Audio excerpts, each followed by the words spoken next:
মদিনার বাজার দিয়ে নবীজি যাচ্ছেন, নবীজির একটা ওঁট পছন্দ হয়েছে। তো নবী ওঁটের মালিকের কাছে গিয়ে জিজ্ঞেস করলেন, ভাইয়া এই ওঁটটার দাম কত?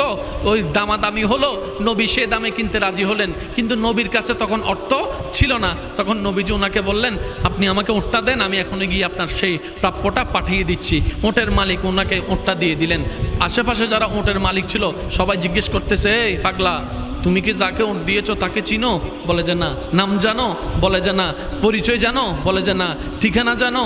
না। তো তুমি যে ওঁটটা দিয়ে দিলা, উনি যদি ওঁটের টাকাটা না ফাটায় তখন তো তুমি লসের মধ্যে চলে যাবা। সে ওঁটের মালিক বলে, এত সুন্দর নুরানি চেহারাওয়ালা কখনো বাটপার হতে পারে না, কখনো চিটার হতে পারে না, কখনো মিথ্যুক হতে পারে না।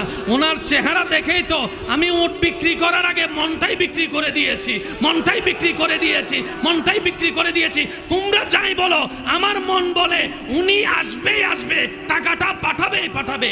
এই কথা বলতে না বলতে কিছুক্ষণ পরে নবীজির একজন সাহাবা এসে বলছেন, একটু আগে একজন ওট নিয়ে গিয়েছেন, কাছ থেকে ওটের মালিকটাকে একটু দেখতে চাই। উনি বলে যে আমার থেকে। তো উনি বললেন, আমাদের নবী আপনার থেকে ওটটা নিয়ে গিয়েছেন, ধরেন ওটের টাকাটাও দিয়েছেন, আপনাদের খাবার জন্য কিছু খেজুরও হাদিয়া পাঠিয়েছেন, খেজুরও হাদিয়া পাঠিয়েছেন। ওই ওটের মালিক বলে, ভাইয়া টাকাটাও রাখেন, খেজুরটাও রাখেন, আগে আমাকে ওনার কাছে নিয়ে যান। আমি ওট বিক্রি করি নাই, আমার দিলটাই বিক্রি করে দিয়েছি।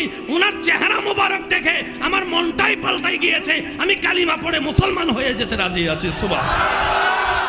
जिसका कोई सानी नहीं वो नबी हमारा है, मुस्तफा की अजमत का हद ही ना किनारा है। आशिक बोले लम याति नजीरु कफी नजरिन मिसले तुना शुद्ध पैदा जाना। চিৎকার দিয়ে বলেন না সুবহানাল্লাহ।